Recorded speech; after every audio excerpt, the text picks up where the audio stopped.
everybody, Ryan O'Halloran, Jaguars beat writer with the Florida Times-Union here at Everbank Field. Jaguars on the road, finish things up Sunday at Houston. 5-10 record, disappointing. But in Sunday's paper, I'm going to do all look ahead. Okay, what does this team have going for it? Cap space. What else does it have going for it? They got 8 picks in this draft and not a lot of free agents. So those are 3 good things. Let's look at a couple of the key decisions they need to make in terms of guys who are under contract and also free agency. Start on offense.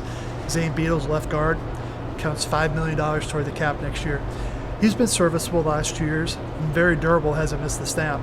But the Jaguars feel that A.J. Cann is their left guard in the future. Brandon Linder comes back from shoulder surgery, and those are your 2 guards. What I think they're going to do is they're going to hang on the Beatles because they can afford to. They got plenty of cap space to carry that $5 million charge. And they're going to do it because they need insurance on Linder. Labrum is a big injury, long rehab, and you don't know when Brandon's going to be back full strength. May not know until mid-August, so you better have somebody ready in case he's not ready. Next guy, Marcedes Lewis, the free agent tight end. A year ago, I would have never guessed Lewis would be back in 2015. And if you would have told me he was back this year, I would have said, no way he's going to be back in 2016. But I think Marcedes, who's the longest tenured guy on the roster, I think he's going to return with a new contract. Solid, okay blocker. They think he's a better blocker than I do. I think he's had some bad rushes. He's not going to do a lot in the receiving game, but when you look at the market for tight ends that are big guys who can block, it's a very thin crop. Dwayne Allen from Indianapolis is probably at the top of the list, so the Jaguars are probably going to bring back Lewis. I think Marcedes, and he said this earlier in the season, it's important to him to play for one team for maybe 12, 15 years. He's already into his second decade. The other decisions are on defense.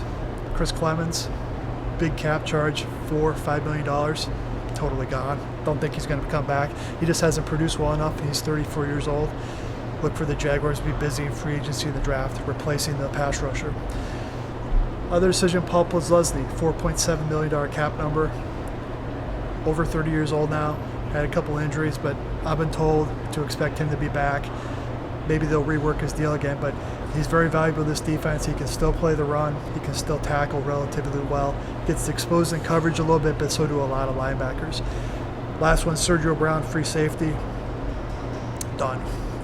Missed a lot of tackles. Been benched once, in and out of the lineup.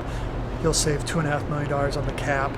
And the Jaguars search for a free safety, which started when this regime was hired in January 2013. It will now stretch into 2016. Those are just a couple of the roster decisions I'm going to tackle in Sunday's Times-Union. I'm Ryan O'Halloran for Jacksonville.com.